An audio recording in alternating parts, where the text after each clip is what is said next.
tekur hana og hún beint í mann! Wow!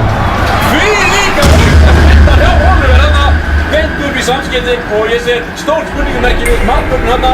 Þetta var í markvörðshorni og Oliver nefndi þessu bara beint. Það nefndi hann að smurða eða bara beint í samskeytin og staðurinn 2-0 fyrir leikara hérna á Stórmóti. 21 minútur.